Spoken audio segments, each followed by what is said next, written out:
Welcome to The Joy of Living, featuring your host, Barry Shore. In this time of busy and rush, we don't always take the time to appreciate the life that we have and the love of those around us. Now, the ambassador of joy invites you to take a moment, take an hour, and find the joy of living. Here is Barry Shore.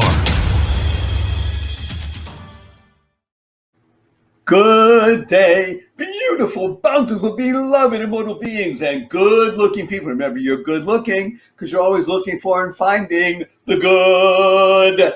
And we have good in abundance today. You are going to be truly touched by our remarkable guest.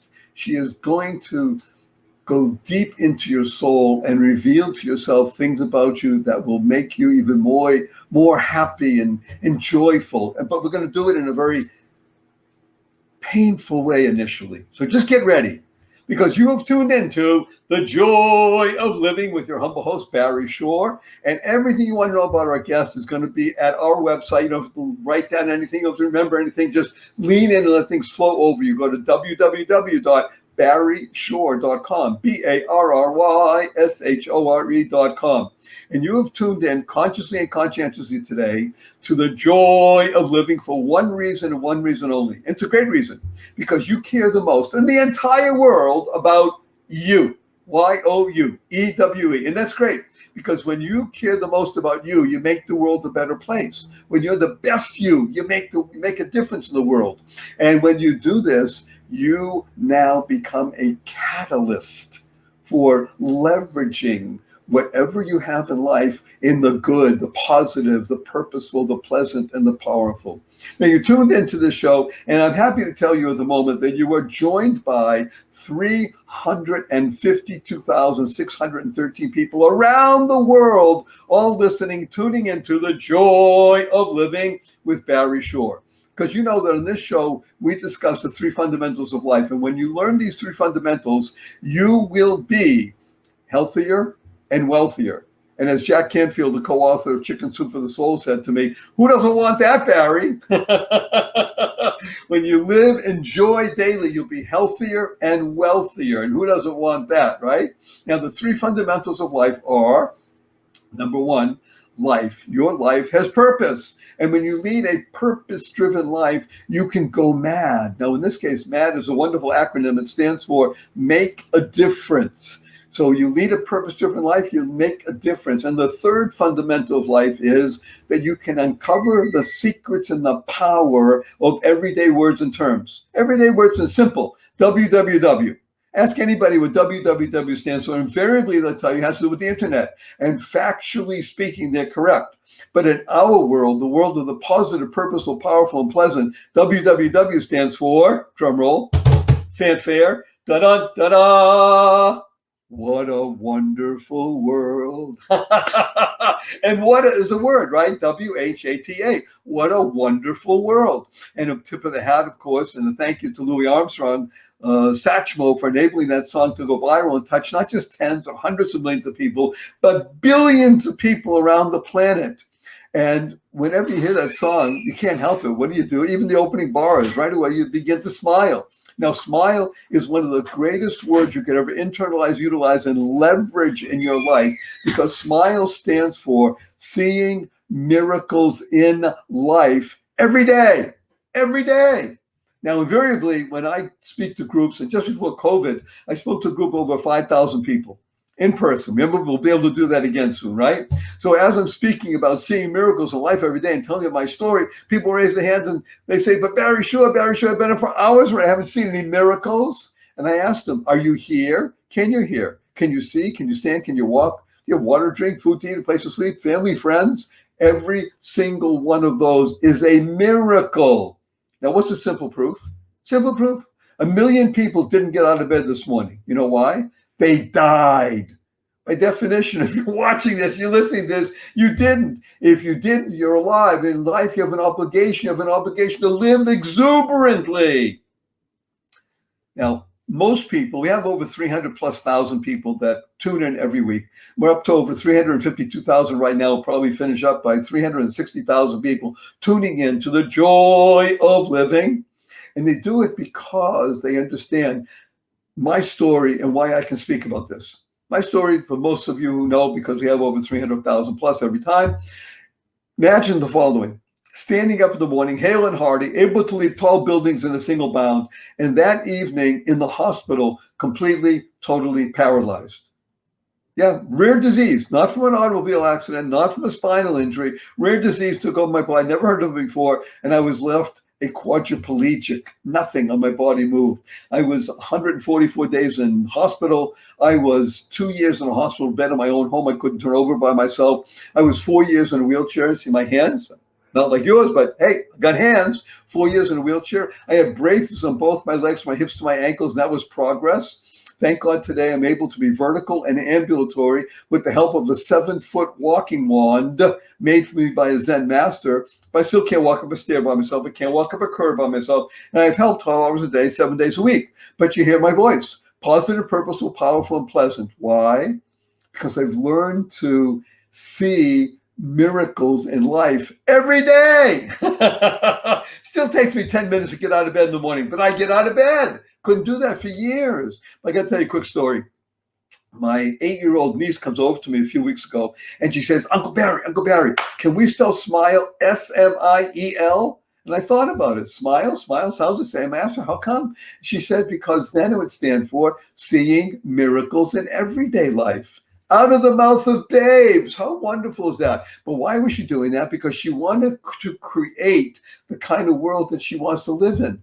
Now, CREATE is a wonderful acronym. It stands for causing rethinking, enabling all to excel. That's what she was doing, rethinking. We have a brain. Your brain has 100+ billion brain cells and 10,000 trillion synapses connecting them all. And they're there for more than deciding what kind of latte you want this morning. The ability to do your own neuro-linguistic programming to live in joy, happiness, peace, and love every day, no matter the circumstances. Now, before we bring on our amazing guest, and she is amazing, I'm going to warn everybody that I do use a lot of 4-letter words. I do. Now, of course, the 4-letter words that we use, we're in the world of the positive, purposeful, powerful, and pleasant. 4-letter words are live, life, love, grow, hope, free, gift, play, pray. 4-letter words. I urge everybody to use them. And I even use the 4-letter FU word because it's fun and for the shock value. And the 4-letter FU word we use is fun. Fun. But people say, Barry, sure, fun's only spelled with 3 letters. Not in our world, the world of the positive, purposeful, powerful, and pleasant, and Dr. Seuss, fun is spelled F-U, capital N, capital N. So when you see your family and friends after the show, and you have a twinkle in your eye and a smile on your face, remember that stands for, you point your fingers and say, F-U, everybody. Remember to add right away, capital N, capital N. I say, where did you get that? You say, listen to Barry Shore, The Joy of Living. He teaches people to go F-U to the world. Capital N, capital N. So before we bring on amazing Marie, I just want to urge everybody to consider doing the following. From now forward, for the rest of your life, I want you to use the 2 most powerful words in the English language, consciously and conscientiously. And these 2 words are, drum roll, fanfare, da-da, da-da, thank you, thank you, thank you. Thank stands for to harmonize and network kindness. To harmonize and network kindness. The Dalai Lama has been quoted as saying, I read in his writing, be kind whenever possible. And it's always possible, he says. So imagine when we can go back into the coffee shop and you order your fancy latte for $5.50 and you sit down and somebody brings it to you. You say, thank you. Imagine you walk in the coffee shop, you order a fancy latte for $5.50, and a few minutes go by, nobody brings it to you. You go up to the counter, they say, oh, I'm sorry, we forgot, we're so busy, we'll bring it to you. A few more minutes go by, and somebody brings it to you, say thank you. You're walking out of the coffee shop, and it's raining out. Somebody holds the door open for you. You say, thank you. You're walking out of the coffee shop, and it's raining out, and somebody slams the door on you. You say, thank you. You're in traffic, you're late for an appointment, somebody cuts you off. You say, thank you. You get up in the middle of the night and you stub your toe and it hurts. You say, thank you. To harmonize and network kindness. Kind stands for Keep inspiring noble deeds. And I can't think of anybody I'd rather have inspiring us with noble deeds than remarkably wonderful Maria Espinosa. Maria, please say a huge hello to 356,728 people around the world. Now that's impressive. That is really impressive. And here I am trying to get centered so I don't go off. Oh, you are. You're centered. You're wonderful. You're wonderful. And we're so happy that you're here. That's the most important thing. So wonderful, Maria Espinosa. Her name belies really who she is. Now you see on the screen this remarkably bountiful, beautiful, beneficent being. And if she told you chronologically what her age is, you wouldn't believe her. So we're not going to go there. But what we are going to do is we're going to talk about who she is from the point of her literary capabilities and how she touches people through her life experiences. Because Maria, in addition to being an American Book Award winner, she has known intimately tragedy and resilience. And she knows that even though tragedy strikes, with resilience, you can bring joy and happiness into your life, no matter the circumstances. So with that as an intro, I'd like to go right into your current book, which is called Suburban Souls, but don't hold it up yet. Let's just talk about you, a little bit about your background, and how you came to write this very powerful, moving journal, as it were. Well, I always tell people that I'm all the characters in my novels, which is really true because I have to somehow feel each of them in order to write them. So I am each of the characters. I'm going to interrupt you for a moment because this is something fantastic. I'm an author. I've published 3 books, but they're all, for want of a better term, nonfiction. Yes, writing a novel, writing in that genre is, I believe, a very different type of process. And I'm interested that you said that you take on the persona of each one of the characters. Yes, like an actor, but even going deeper, because I really have to feel their thoughts, feel their bodies, really identify with them in order to have enough interest to write about them. So Suburban Souls is very briefly the story of a very struggling family of German Jewish Holocaust survivors. Financially, they're okay. They're in an affluent, upper-class suburb of San Francisco. The father has a very good job as a scientist in a national laboratory. The wife is at home with a baby and 2 young girls. And she could be blissfully happy. She is totally miserable. Wait a minute, not just miserable, totally miserable. Yes, well, not totally, but pretty miserable. Okay, did she become miserable after the 3rd birth, or she had been living in misery for a while? I think she'd been living in misery, but it was accentuated by being at home in relative isolation in the suburbs with the children and feeling all kinds of emotions that she never dealt with.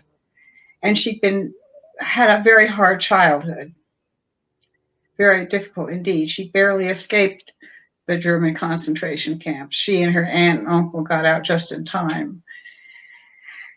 And they financially did well, but it was very hard. And so she's living a lot in the past, and she's never processed or come to terms with the past. And so a lot of it just erupts in enormous temper flare-ups and enormous, really, outbreaks of insanity, which is really what she goes through at the end. Wait a minute. And she gets to be at the level that you call insanity. Because again, insanity can be looked at many different ways by different people. True. So you see somebody acting up, oh, they're insane, but we use it in the colloquial sense. But insanity, in a technical sense, literally takes over one's life, and now it doesn't allow you to live a functioning life. Is that where the kind of level of insanity we're talking about? Yeah, that's a good point about insanity. And I wouldn't call her insane exactly. I would call her just very disturbed, so disturbed and not in control of her emotions or her thoughts, because she's never actually looked at them in the face, and she's never really given thanks for what she's had. And there's a lot of blocked light, I would call it, in her. And her Ooh, wait a husband, minute. That's a beautiful term. You didn't say darkness. You said blocked light. yes, exactly. I think that well, see, you're an author. That is a beautiful term. Have you used that before? No, I just, It just came out. yeah, That was really nice. So let me ask you about her husband for the moment. yeah. He also escaped prior to But events. his family also got out just in time. So And did they meet because of mutual interest, or the families knew each other, or they met the after? mother was very smart and just plotted and got them all out. Very religious, a very orthodox religious woman. They never knew the other family. They were totally different worlds. So he got out when he was about 13. He spent some time in Israel during the Second World War. He emigrated to the United States where his family had already arrived. And so And how did the now father meet the now insane mother? I think they met in a coffee shop in Chicago somewhere. Oh, wait a minute. Well, they were ordering their fancy lattes and they heard each other speaking German or a German accent or something. I think it was before they had lattes. It was probably a Horn and Hardart, so they probably had black coffee. By the way, it's so funny you say that. I want to tell you a story. Only because we're talking right now, we're having good fun, right? By the way, when was the last time somebody said "F you" to you, Maria, and you laughed? Yeah, Did you hear my introduction? I did, Okay, fortunately. so F you and okay. Otherwise, I might be quite upset. Right, but now you won't be, right? Now you hear Yeah, F you, capital M, capital N. Fun, Barry Shore's around here somewhere. So it's so funny you say about Horn and Hardart. Now, most people who are listening are under the age of 37.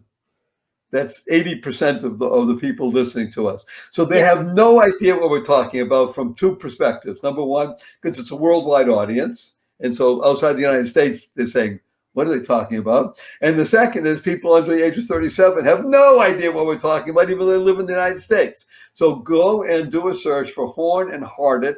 Hardart, I think, is Hardart, something like that. But the reason I mention it and that Maria mentions it because it was a phenomenon at the time, let's say the 40s, 50s, and 60s, yeah. before they closed down. But you're ready. This is the reason I'm telling you the story. That's backdrop because Horn and Hardart style service is coming back into the United States. And you It's say, what? Look at her face. Yeah, huh? Why? Maybe not in Albuquerque, New Mexico, but it is coming back, roaring back. Why? Because of the pressure on restaurant service. If the $15 minimum wage comes into being, which by the way may not be a bad idea, but I'm not going there politically. But the point is that you have to be careful of what your costs are in service, right? Whereas if you go to a Horn and Hardart, all you have to do is open up a window and pull out the food that's there. So I used to get apple pie in New York. And it was delicious, right? Or, the macaroni or the tuna fish. But you just go up to the window and pull out what it is that you want. So there's no longer necessity of more people serving. So it's funny that you bring that up because it's things that talk about full circle. We're coming back to that kind of what I'll call less interaction, more efficient delivery of product. So here are these two beings from similar backgrounds, but divergent, come yeah. together in Chicago at this place called the Horn and Hardart, where many romances blossomed or began, right, over the course of years. And I guess, how did they even meet? Did they each hear each other with a German accent? What was the point? I think he asked if he could sit down at her table because she was attractive looking. And she said yes. And they began talking. And of course, he asked her out. And that eventually led to marriage, children, leaving Chicago and going to California to begin a new life. And there you are. Wow, that's pretty exciting stuff. And she's still torn to the past. And he's struggled to get a college education, to get a university advanced degree. And she's home with the kids. And Does she not want to be at home with kids, or in other words, does she also want to have a degree and be in the professions, or just not particularly. I think she has some sort of secretarial degree. She's worked as a secretary. I think she's been through college, but she's not particularly ambitious. No. Mm-hmm. And also her husband very much wants her to stay home, take care of the children. That's what they did back in the early 60s, still Mm-hmm. late 50s. Can you imagine people, again, most of the people listening are under 37. Yeah. So they're scratching their head and saying, was it really like that? It really was. Yes. One wage earner could make enough to support a family of 4. So let's talk about this for a moment. It's part of the scope of your novel, but it's outside of it. So Maria, let's be very personal. Have you been married? You have children? I have been married twice, and I'm now living with a partner who I've been with for nearly 10 years. I have a daughter who I love very much, who lives a few blocks away. I feel very lucky that way. Unusual. How old is your daughter that lives a few? Not again. Well, that won't give away my age, but that's not a problem. She's 57. Okay, but in other words, has she also married and has children? She's a partner too, a long-term partner. But she doesn't have any children. No children, no. So you're not a grandmother. I wish I were, but I'm not. No. Okay, and it's unlikely you will be at this point. Not in this lifetime, but that's how it goes. Very good, and we'll talk about other lifetimes in a moment. But I'm interested because I think it's very telling about the story you're telling and this unique relationship with other people. Because when you mentioned beautifully that you're very fortunate that your daughter is close to you geographically as well as emotionally. Yeah. And there are very few things in life that bring more joy and resilience, in my humble opinion, than family. Oh, yeah. Now, by the way, that same group called family can bring despair and closure, right? In other words, that same sword that cuts one way can cut the other way. Yeah. But in your personal life, it's brought you a great deal of benefit and enabled you to live in joy and resilience. Now, without giving away the book, even though because we want everybody to read the book. It's called Suburban Souls. Do you have a copy that you could hold up for a moment? I do, right here. It's got a formidable cover, but it's a very interesting story. Wait a minute. That is a very, I won't even say telling. It's a despairing cover. And by the way, you're holding it beautifully. It's called Suburban Souls by Maria Espinosa. And it's actually a good read, right? Yeah. And it gets, the best part is towards the end, I have to say. I read it as the whole point.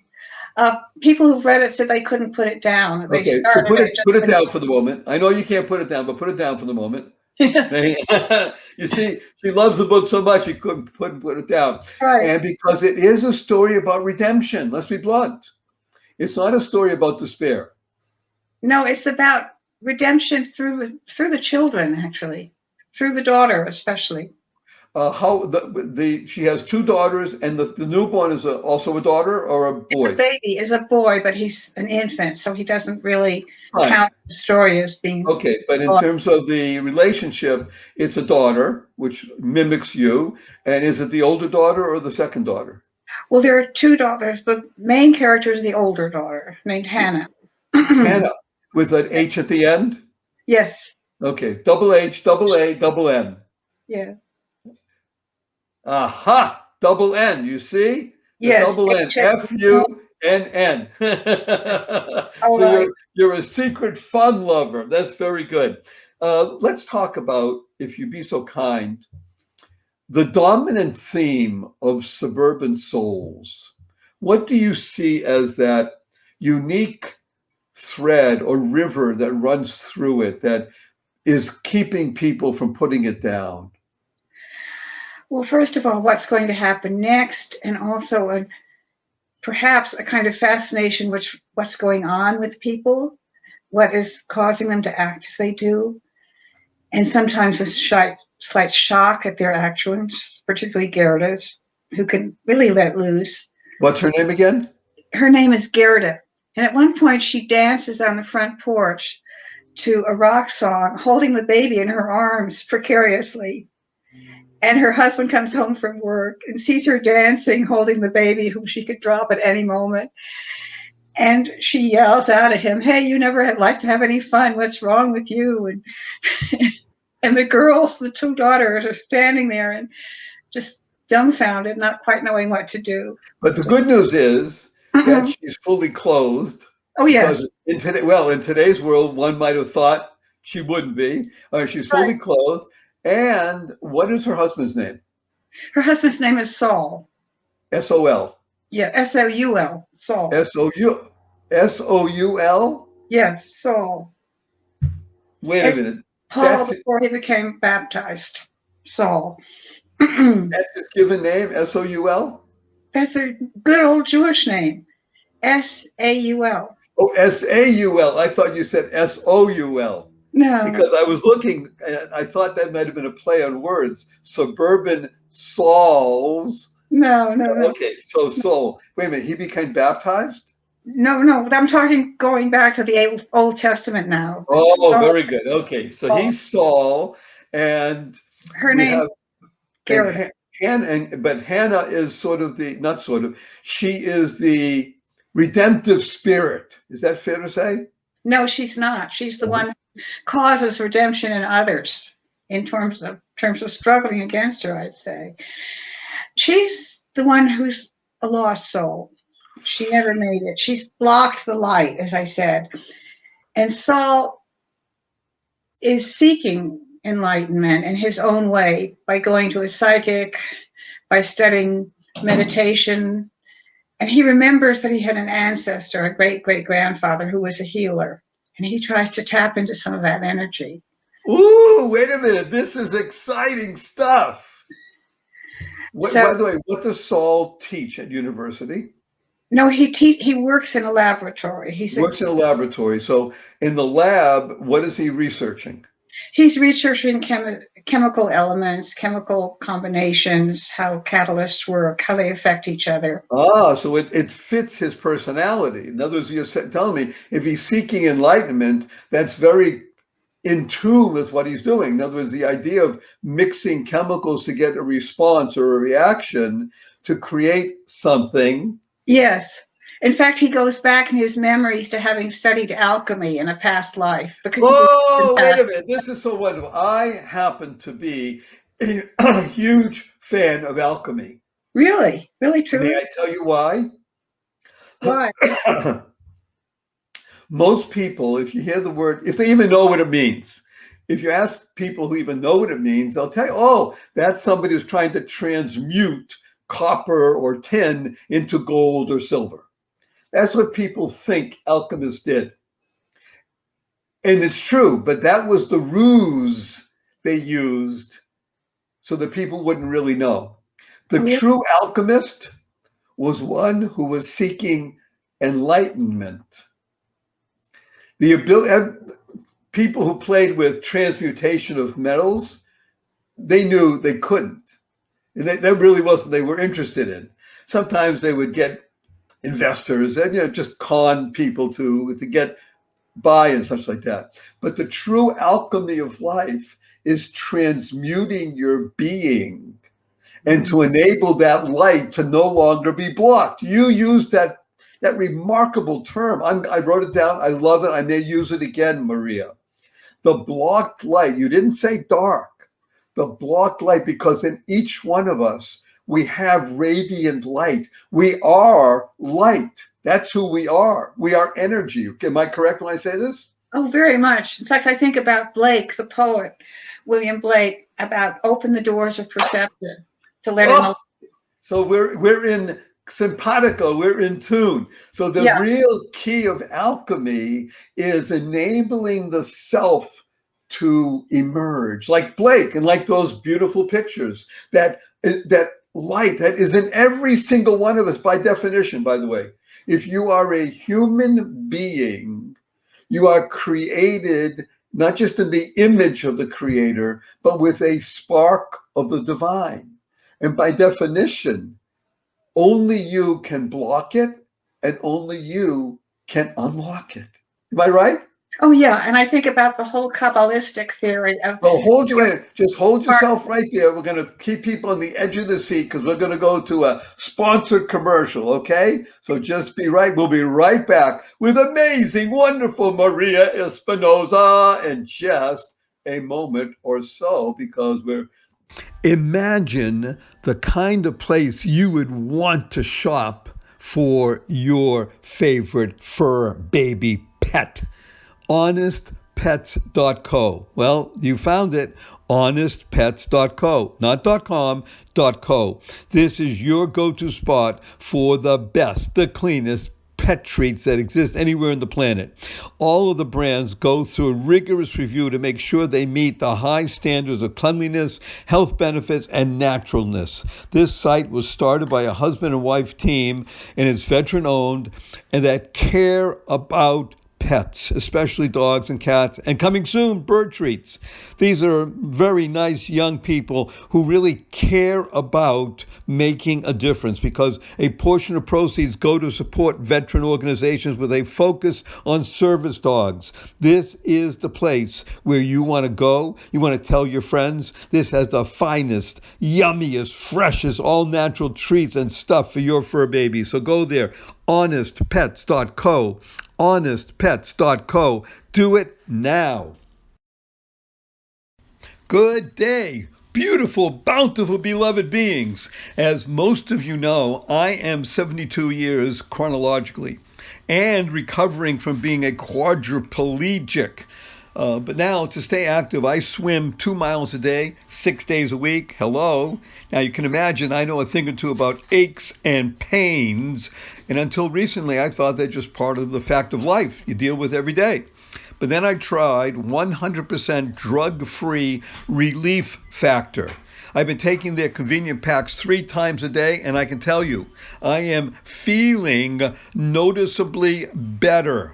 You hear that? Noticeably better. Relief Factor is giving me more oomph and less oh. And the secret I've been told because I investigated is there are 4 ingredients. 4 key ingredients. Each one supports a different metabolic pathway in the body, which allows the inflammation that I may have to get reduced from my back, my hips, or my knee. And if you have everyday aches and pains, I urge you to check out Relief Factor. It's 100% drug-free and designed to be taken every single day. It's not going to hurt your tummy. You can get out and you can stay out of pain. So to make this really easy and to make it so there's no barrier, you really want to do this, go to relieffactor.com/joy, relieffactor.com/joy, and check out their quick start program. It's a 3-week program, discounted to $19.95, and the founders, a father and son team named Seth and Pete Talbot, they are here to get rid of aches and pains. So do what I did.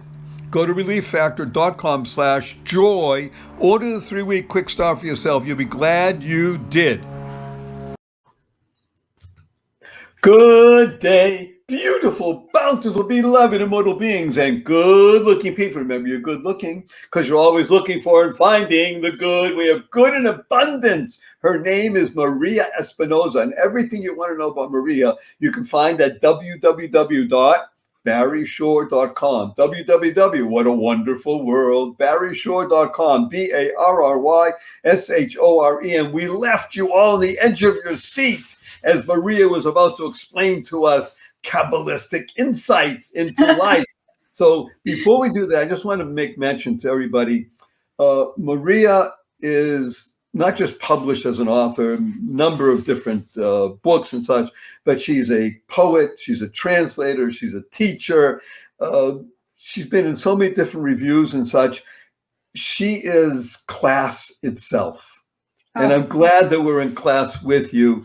And I want to make mention to everybody that we're in the midst, coming out of, thank God, a pandemic.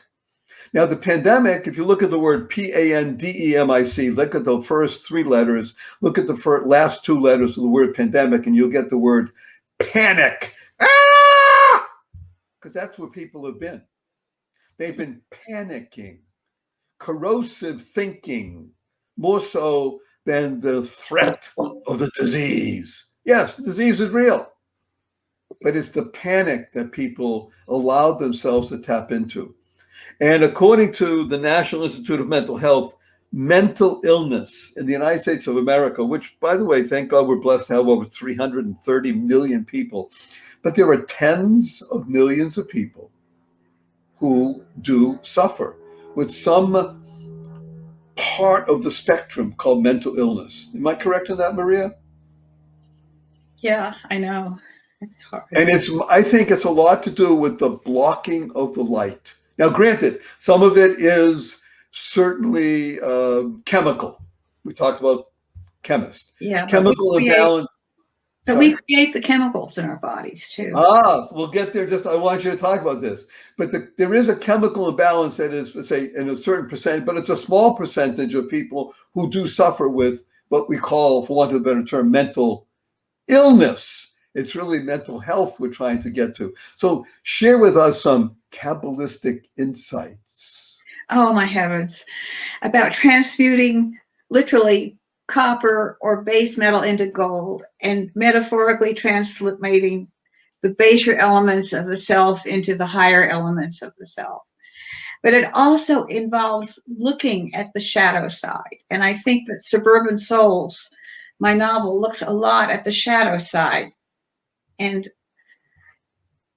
I think as a writer, what I'm trying to do is integrate both sides, because as the psychologist Carl Jung said, if you ignore the shadow side, it erupts. And this is partly what causes Gerda's crazy acting, crazy thinking, is that she doesn't look honestly at the dark side of herself. And I think her daughter, Hannah, succeeds in breaking through and opening herself to the light, opening herself to all the forces. How old is Hannah at this time? Hannah is beginning, she's 13. At the end, she's 15. So she's in the, for want of a better term, we'll call it the Anne Frank process. Yes, and she's at a very difficult time just growing up, just becoming physically and mentally a woman, and it's hard.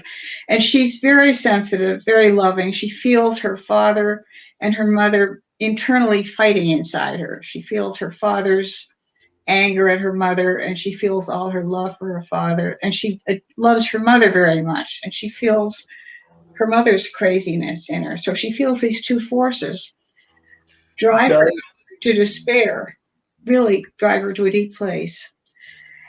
And by some set of circumstances, she meets a psychic, a very imperfect woman who's got her own struggles, happens to be Saul's guru, to mentor.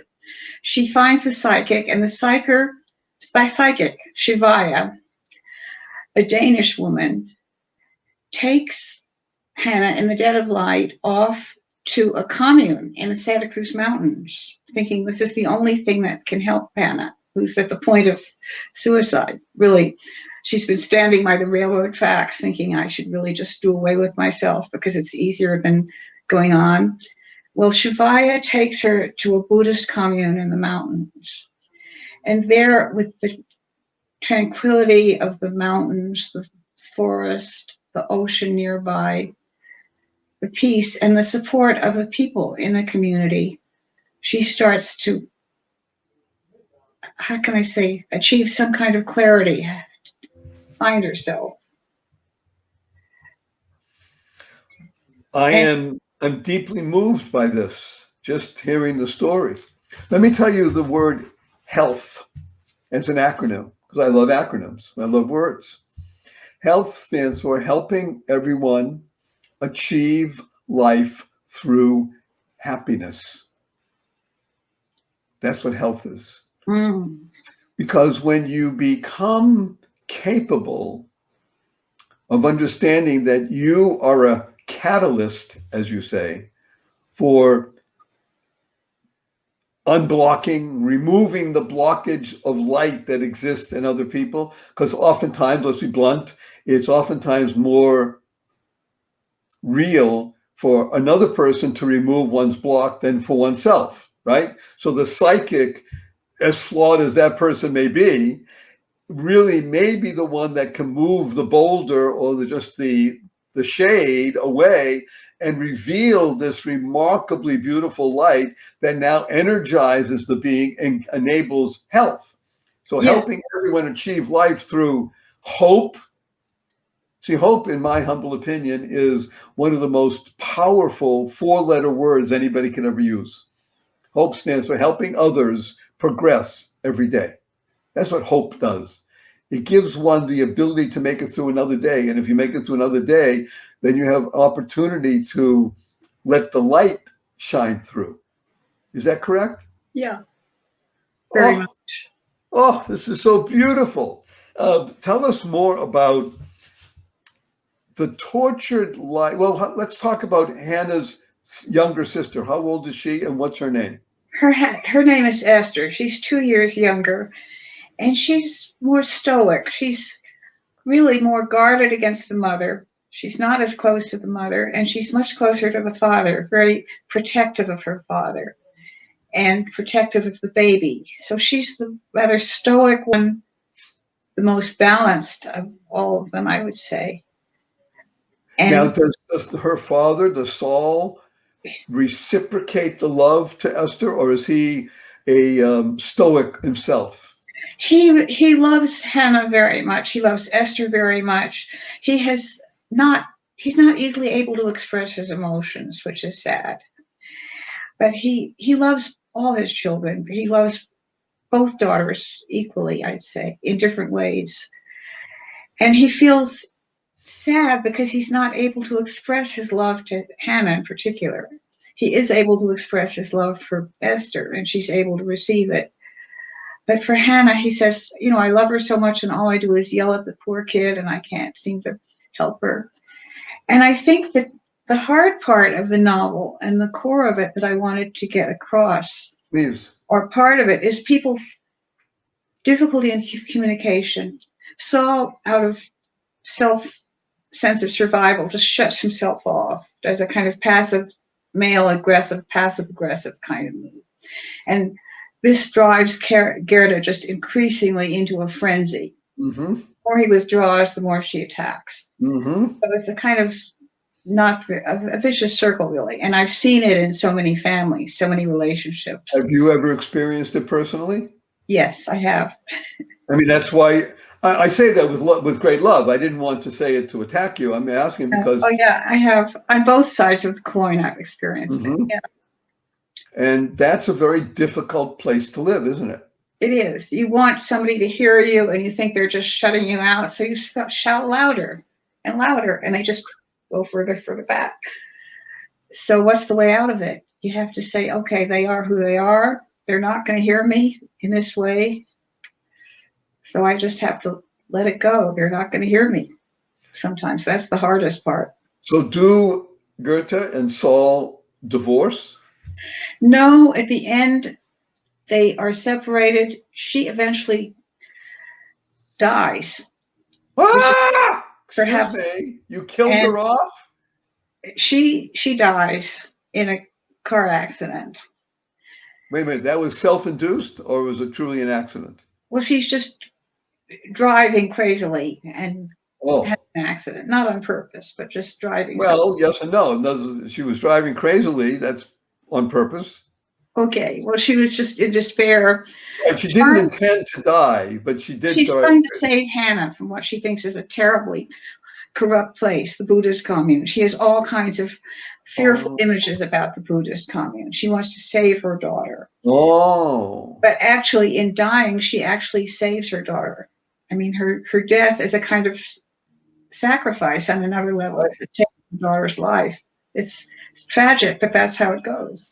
Yeah, and again, I want everybody to understand something. I am interviewing and sharing with you one of the most fascinating souls that I've experienced in a long time, Maria Espinosa, because you wrote this.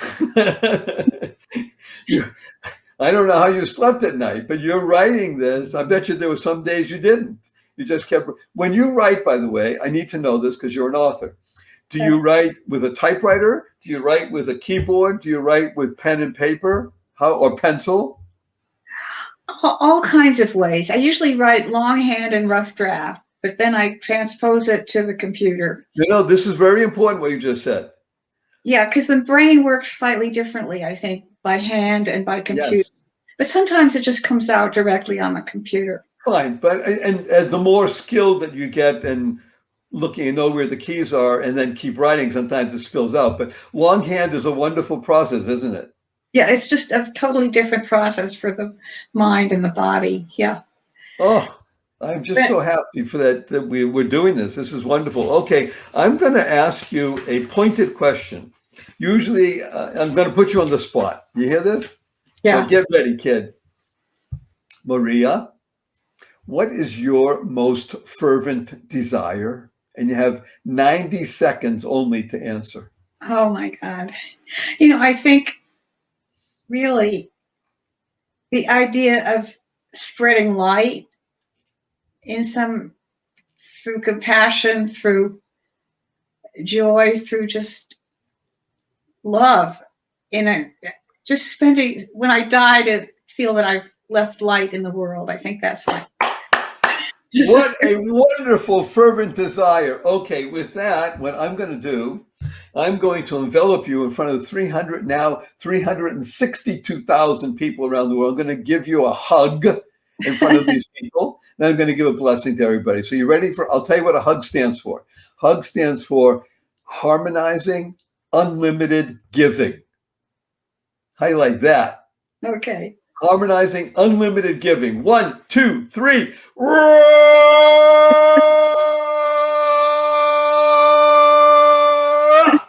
Wow, that was strong.